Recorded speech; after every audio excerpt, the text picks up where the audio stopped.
کو لوگ کہتے ہیں، بڑے بڑے اعتراضات ہیں اور لوگ سمجھتے ہیں فلان لونگڑا کیوں بڑے، ایک آرمچر انٹلیکچوئل کہے گا یہ کیا خدا کا انصاف ہے، فلان کو لولا لنگڑا کیوں بنایا؟ I tell them, you don't believe in God، پھر بتاؤ کیوں بنے؟ ٹھیک ہے نا، مجھ پہ دباؤ ہے نا، اونس ہے کہ میں بتاؤں کیوں بنے، مگر میں ان سے کہتا چلو ڈونٹ بلیو ان گاڈ، پھر تم بتاؤ کہ کیوں ایسا ہوا، پھر کیوں ایسے پیدا ہو رہے ہیں، کیوں ایسے بچے پیدا ہو رہے ہیں، کیوں لوگ بھوکے مر رہے ہیں، تو ہمیں کیوں کہتے ہو کہ خدا نے ایسا کیوں کیا؟ تم بڑے دانا ہو، بڑے بینا ہو، بڑے عقل مند ہو، پھر تم بتاؤ کہ کیوں ایسا ہے۔ If there is no God and you believe in your intellect, in your management، تو پھر تم بتاؤ نا کہ کیوں ایسے ہیں۔ مگر میں کہتا ہوں یہ اس لیے ایسے ہیں، ایک بیہیویئر ہے کریٹو لائف کا جو اللہ نے کریٹ کیا ہے، وہ بیہیویئر ہے، ایوریج آف لاسز ہے۔ 50,000 درخت لگاؤ نا، 5,000 نکلتے ہیں۔ Who objects؟ ہمدردی جو نہیں ہے، مگر 50,000 زندگی کی ایک قسم ہے جس میں نگلیکٹ یا اور اسباب کی وجہ سے صرف 5,000 پھوٹتے ہیں۔ کیا تم سمجھتے ہو کہ کیا قانون تخلیق سے باہر ہو؟ اگر آپ کے پس منظر، اگر آپ کے حالات خراب ہوں گے، آپ کی عقل اور مینجمنٹ خراب ہوگی، آپ بھی اسی ایوریج لاسز میں سے گزرو گے۔ آپ کی 10 بچوں میں سے کوئی نہ کوئی لولا لنگڑا پیدا ہو سکتا ہے، کوئی نہ کوئی بیمار پیدا ہو سکتا ہے، کوئی بائی برتھ ڈیتھ ہو سکتی ہے، کوئی جینیٹک انہیریٹنس کی وجہ سے، کیونکہ آپ نے عقل کے باوجود ان امراض کو اپنے آپ سے دور نہیں کیا۔ اب قرآن کیا کہتا ہے؟ یہ سارے لاسز اپنی جگہ، پر قرآن ما یفعل اللہ بعذابکم، ہمیں کیا پڑی ہے تمہیں تکلیف دی؟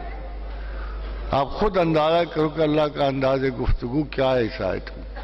ما یفعل اللہ بعذابکم، بھئی ہمیں کیا پڑی ہے تمہیں تکلیف دی؟ تنگ آیا ہوا بندہ ہے تمہارے شکووں شکایت سے، تنگ آ کے کہتا ہو مجھے کیا پڑی ہے تمہیں عذاب دوں؟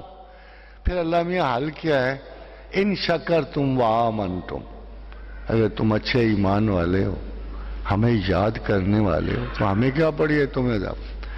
اینڈ لیڈیز اینڈ جینٹلمین، آپ چاہتے ہو نا عذاب نہ آئے، آپ چاہتے ہو تکلیف نہ آئے، تو دوسرا رول فالو کرو نا، ان شکرتم وآمنتم وکان اللہ شاکرا علیما، ہم تمہارا شکر قبول کرتے ہیں، ہم کیوں تم پہ سختی کریں گے اگر تم بندگی کے حسن تک پہنچ جاؤ گے اور ہمیں اپنی ترجیح اول سمجھو گے، تو ہمیں کیا پڑی ہے کہ تمہیں عذاب دیتے؟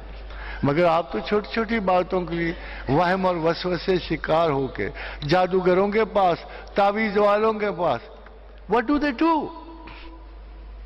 خدائی کو کبھی تقسیم کرنے کی کوشش نہ کرو، شرک یہ ہے، خدا کی قوتوں کو کبھی تقسیم کرنے کی کوشش نہ کرو۔ وہ اختیارات جو اللہ کے اپنے ہیں ان کو کسی اور کے حوالے نہ، گلی کوچوں میں لوگ بانٹتے پھرتے ہیں رزق کے تعویذ، یہ دینے والے ہیں رزق کی کشاد، یہ دینے والے ہیں مرضوں کو، یہ دور کرنے والے ہیں۔ بغیر اذن خدا کوئی شے آپ کو نہ مدد دے سکتی ہے نہ آپ کو نقصان دے سکتی ہے۔ قرآن حکیم میں تمام سحر کے لیے ایک چھوٹی سی آیت آئی ہے، وَيَتَعَلَّمُونَ مَا يَضُرُّهُمْ وَلَا يَنفَعُهُمْ، تم وہ کیوں علم سیکھتے ہو، وہ عمل کیوں کرتے ہو جس کا نہ نفع نہ نقصان؟ Wastage, simple wastage. We try to tell you people کہ don't waste، don't divide، اللہ کو تقسیم نہ کرو۔